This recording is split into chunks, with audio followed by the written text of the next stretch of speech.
प्रधानमंत्री नरेंद्र मोदी 2 दिवसीय यात्रा पर पहुंचे पेरिस। आज बेस्टिल डे परेड के मुख्य अतिथि होंगे प्रधानमंत्री। रक्षा व अंतरिक्ष सहित विभिन्न क्षेत्रों को सशक्त करने पर रहेगा बल।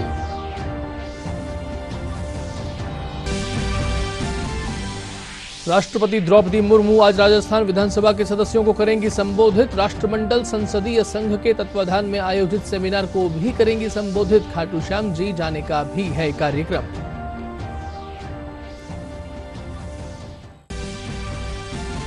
राजस्थान विधानसभा के 8वें सत्र की आज से शुरुआत। कई बिल पेश किए जाने की तैयारी। विपक्ष भी सरकार को घेरने को तैयार।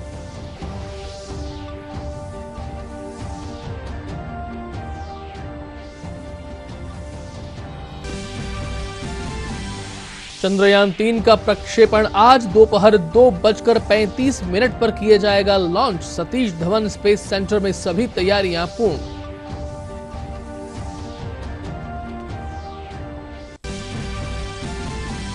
और प्रदेश के पूर्वी व उत्तरी राजस्थान के हिस्सों में बरसात का दौर जारी। मौसम विभाग का पूर्वानुमान 18 जुलाई से एक नया सिस्टम होगा सक्रिय। राजस्थान के अधिकांश हिस्सों में होगी वर्षा।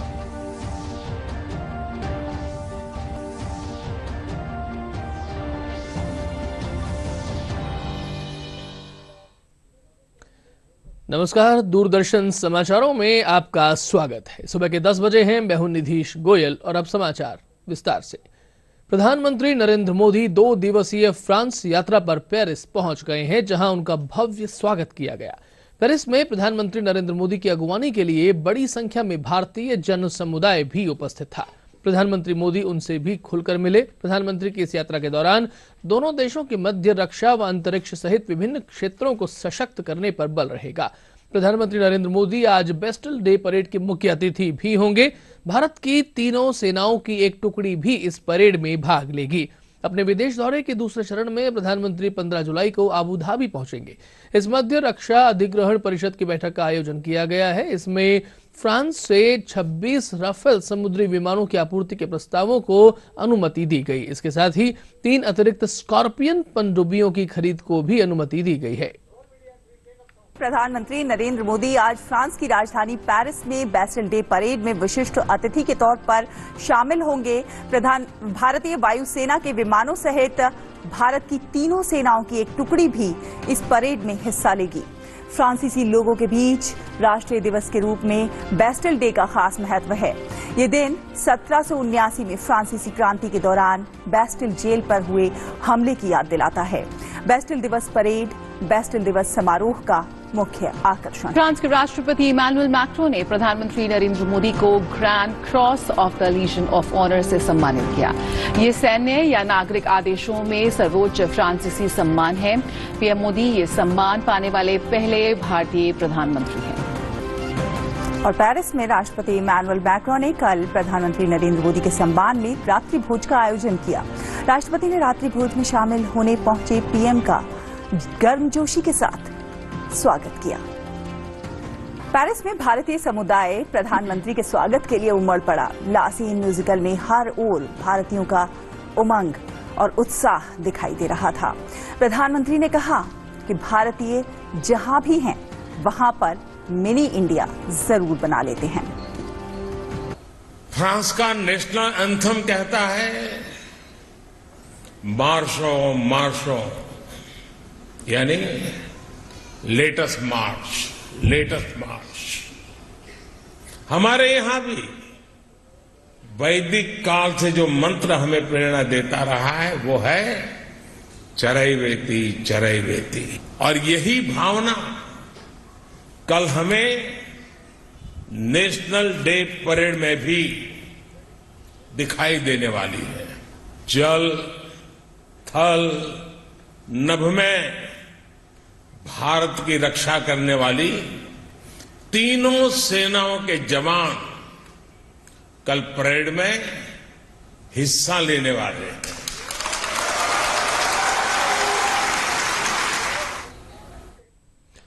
राष्ट्रपति द्रौपदी मुर्मू आज राजस्थान विधानसभा के सदस्यों को संबोधित करेंगी। वे राष्ट्रमंडल संसदीय संघ के तत्वाधान में राजस्थान विधानसभा द्वारा आयोजित एक सेमिनार को भी संबोधित करेंगी। उनके संबोधन का सीधा प्रसारण दर्शक डीडी राजस्थान पर देख सकेंगे। राष्ट्रपति का श्री खाटू श्याम जी जाने का भी कार्यक्रम है। इससे पूर्व गुरुवार को वायुसेना के विशेष विमान से राष्ट्रपति जयपुर पहुंची। जयपुर एयरपोर्ट पहुंचने पर राज्यपाल कलराज मिश्र, विधानसभा अध्यक्ष डॉक्टर सीपी जोशी ने उनकी अगुवानी कर पुष्प गुच्छ भेंट किए। राष्ट्रपति मुर्मू विधानसभा सत्र को भी संबोधित करेगी। दोपहर में खाटू धाम पहुंचेगी और वहां दर्शन करेगी। उसके बाद शाम को जयपुर पहुंचकर वहां एक सेमिनार को भी संबोधित करेगी। रात्रि विश्राम जयपुर के बाद सुबह दिल्ली रवाना होगी। गिरधारी पारिक, दूरदर्शन समाचार, जयपुर। राजस्थान विधानसभा का 8वां सत्र आज से प्रारंभ हो रहा है। इस विधानसभा सत्र में सरकार की ओर से अनेक बिल प्रस्तुत किए जाने की तैयारी की गई है, तो वहीं विपक्ष ने भी सरकार को विभिन्न मुद्दों पर लेकर घेरने की तैयारी की है। विधानसभा सत्र को देखते हुए पुलिस व प्रशासन ने सुरक्षा व्यवस्था की पुख्ता व्यवस्था की है। भारतीय जनता पार्टी के वरिष्ठ नेता व नेता प्रतिपक्ष राजेंद्र सिंह राठौड़ ने आरोप लगाया है कि प्रदेश सरकार की ओर से विधानसभा का बहुत छोटा सत्र बुलाया गया है, जिसमें विधायक जन समस्या से जुड़े प्रश्न कर ही नहीं पाएंगे। राठौड़ ने प्रेस वार्ता में कहा कि सदन में जन समस्याओं को उठाने के लिए भाजपा ने पूरी तैयारी कर ली है। उन्होंने कहा कि सरकार ने जल्दबाजी में घोषणाएं की हैं। भाजपा के उपनेता प्रतिपक्ष डॉक्टर सतीश पूनिया ने कहा कि प्रदेश सरकार ने पेपर लीक व भ्रष्टाचार के मामलों में प्रदेश की छवि को खराब किया है।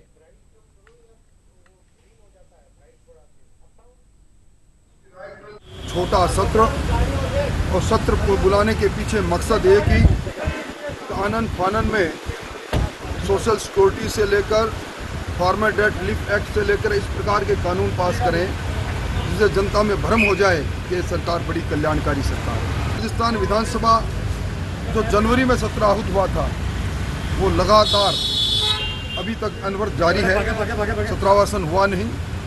हम सत्रावासन होता, नया सत्र होता तो हमें 10 सवाल तारांकित और 20 सवाल अतारांकित लगाने का अधिकार मिलता। सारे विधायक उस अधिकार से महरूम है। इस सत्र के अंदर हम रोज मुद्दों के आधार पर, तर्कों के आधार पर, बहस के आधार पर सरकार की कलई खोलने की कोशिश करेंगे। सरकार बिना बजट के खोटी घोषणाओं पर घोषणाएं करती जा रही है, जिनको उस घोषणा को अमली जामा सिर्फ 2-3 महीने के लिए पहनाना होगा। उसके बाद इस सरकार को कोई सरोकार नहीं। सरकार वीडियो कंटेस्ट कर रही है। जनता की गाड़ी कमाई के पैसे को अपने प्रचार के लिए कांग्रेस पार्टी की सरकार को, अशोक गहलोत को किसने हक दिया है कि वो गरीबों के पसीने के पैसे पर डाका मारकर और उसको अपने प्रचार के लिए बंदर बांट करें। करप्शन ये राजस्थान की सरकार के खिलाफ सबसे ज्वलंत और जीवंत मुद्दा है और देश के इतिहास में लोग बेशक सड़कों पर नहीं आए होंगे, लेकिन लोगों की आत्मा करप्शन को लेकर सड़कों पर है। चंद्रयान 3 आज दोपहर 2:35 पर लॉन्च किया जाएगा। चंद्रमा पर इसकी लैंडिंग 23 या 24 अगस्त को हो सकती है। सतीश धवन स्पेस सेंटर के लॉन्चिंग पैड से चंद्रयान 3 को लॉन्च करने की सभी तैयारियां पूर्ण कर ली गई हैं। भारत यदि सफल हुआ तो चंद्रमा के दक्षिणी ध्रुव की ओर लैंडिंग करने वाला प्रथम देश बन जाएगा। इसरो चेयरमैन सोमनाथ के अनुसार चंद्रमा से पृथ्वी के लाइफ सिग्नेचर को पकड़ना विशेष होगा। भारत चौथी अंतरिक्ष महाशक्ति बनने के लिए पूरी तरह से तैयार नजर आ रहा है। चंद्रयान 3 का आज 2:35 पर श्रीहरिकोटा के सतीश धवन अंतरिक्ष केंद्र से प्रक्षेपण होगा। इसरो के वैज्ञानिक एलवीएम 3 रॉकेट के जरिए आज इसे लॉन्च करेंगे। इसके साथ ही भारत चंद्रमा की सतह पर अपना अंतरिक्ष यान भेजने वाला चौथा देश बन जाएगा। इसरो ने एक वीडियो भी जारी किया है। इसमें कुछ क्लिप दिए गए हैं जिसमें अंतरिक्ष यान को परीक्षण के दौर से गुजरते हुए दिखाया गया है। तो चंद्रयान 3 मिशन चंद्रयान 2 का ही अगला चरण है, जो चंद्रमा की सतह पर उतरेगा और परीक्षण करेगा। इसमें एक लैंडर और एक रोवर होगा। इस मिशन में चंद्रयान का एक रोवर निकलेगा जो कि चांद की सतह पर उतरेगा और लूनर साउथ पोल में इसकी पोजीशनिंग होगी। यहीं पर रोवर इस बात की खोज करेगा कि चांद के इस हिस्से में उसे कौन कौन से खनिज और पानी मिल सकते हैं। लूनर साउथ पोल चांद का वो हिस्सा है जहां चुनौतियां ज्यादा हैं, लिहाजा मिशन की सफलता के लिए नए उपकरण बनाए गए हैं। पिछली बार लैंडर के लिए जिस तकनीक का इस्तेमाल किया गया था उसमें अब बहुत बदलाव हुए हैं।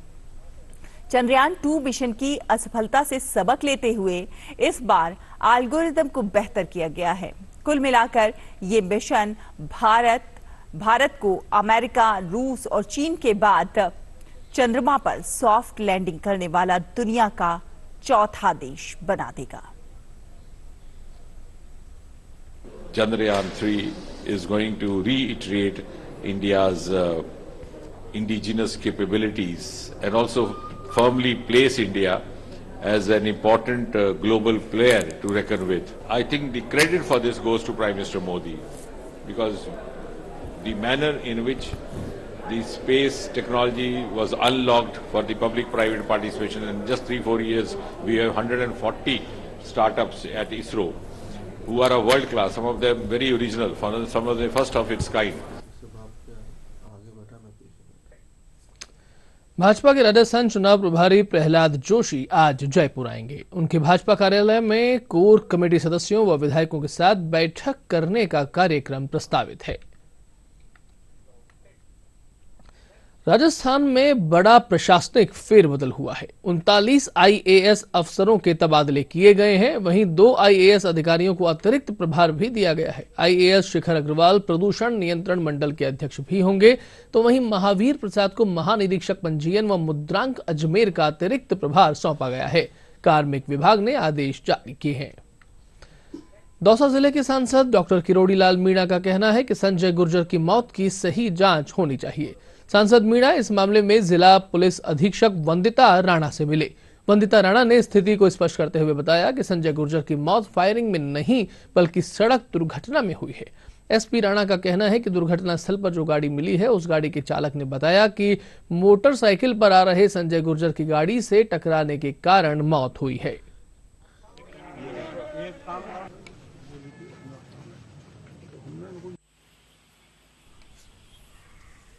कल महुआ में घटना हो गई थी। सरेआम एक लोग को व्यक्ति को मार दिया। पुलिस उसको एक्सीडेंट कह रही है, लेकिन उसमें संदेह है क्योंकि वहाँ कारतूस मिले हैं और एक मैसेज मिला है कि आप हमारी मदद करो, आज हमारे पे खतरा है, जिसमें एक मारा गया। तो मैंने एसपी साहब से मिल लिया। मैंने कहा आप इस गंभीरता से जांच कराओ, ये मर्डर हो सकता है। कानून बिगड़ा हुआ है। सरेआम पुलिस जिसको ले जा रही है बस में घुस के फायरिंग करते हैं, वो आदमी मर जाता है इसी ढंग से महुआ में, क्योंकि जंगल राज की पराकाष्ठ है। बदमाश और गुंडों का मनोबल बढ़ा हुआ है। तो आप समझ सकते हैं, ना आप सुरक्षित है ना मैं सुरक्षित। जो अब तक कल जो घटनाक्रम हुआ उसके बाद हमने टीमें गठित करके और हर तरीके की जो एस्पेक्ट है उसके ऊपर जांच शुरू की। तो जांच करने के बाद अब तक जो बात सामने आई है उसमें मैटर जो है वो एक्सीडेंट का पाया गया है। मौके पर ही एक जीप मिली थी और उसमें भी कुछ टूट फूट हो रखी थी और बाइक जो है वो भी टूटी हुई वहाँ पर मौके पर थी, जिससे बाइक से जो मृतक है वो जा रहा था। जब पूरा अनुसंधान किया गया, जीप चलाने वाले ड्राइवर को ट्रेस किया गया, तो ड्राइवर ने अपने बयानों में बताया कि किस प्रकार से एक्सीडेंट हुआ था। ड्राइवर कुछ सवारियों को भी कैरी कर रहा था, जिसमें महिलाएं भी थी, बच्चे भी थे। उनसे भी जाकर पूछताछ करी गई। पूछताछ करने के बाद उन्होंने घटनाक्रम जो है एक्सीडेंट का बताया। बात करें मौसम की, तो प्रदेश के पूर्वी व उत्तरी राजस्थान के कुछ हिस्सों में बरसात का एक दौर अभी भी जारी है। मौसम विभाग के अनुसार बीकानेर व जोधपुर संभाग के अनेक स्थानों पर गुरुवार को वर्षा हुई। कोटा और भरतपुर संभाग में भी वर्षा की संभावना जताई गई है।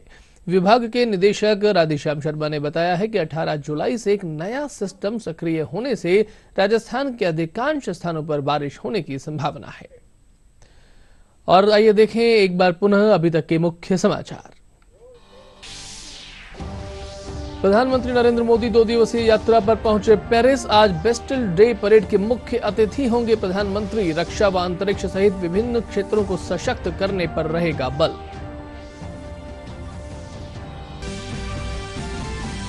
राष्ट्रपति द्रौपदी मुर्मू आज राजस्थान विधानसभा के सदस्यों को करेंगी संबोधित। राष्ट्रमंडल संसदीय संघ के तत्वाधान में आयोजित गोष्ठी को भी करेंगी संबोधित। श्री खाटू श्याम जी जाने का भी है कार्यक्रम।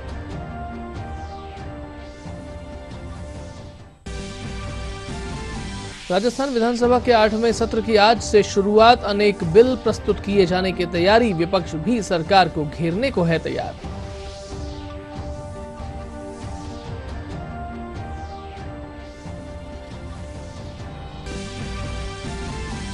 चंद्रयान 3 का प्रक्षेपण आज दोपहर 2:35 पर किया जाएगा launch. Satish Dhawan space centre में सभी तैयारियां पूर्ण।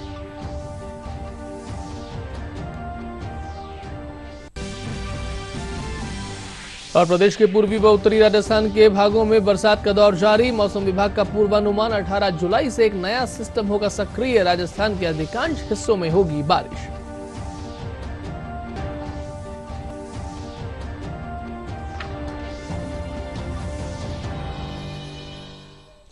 दूरदर्शन समाचारों में अभी तक के लिए इतना ही। अनुमति दीजिए। नमस्कार।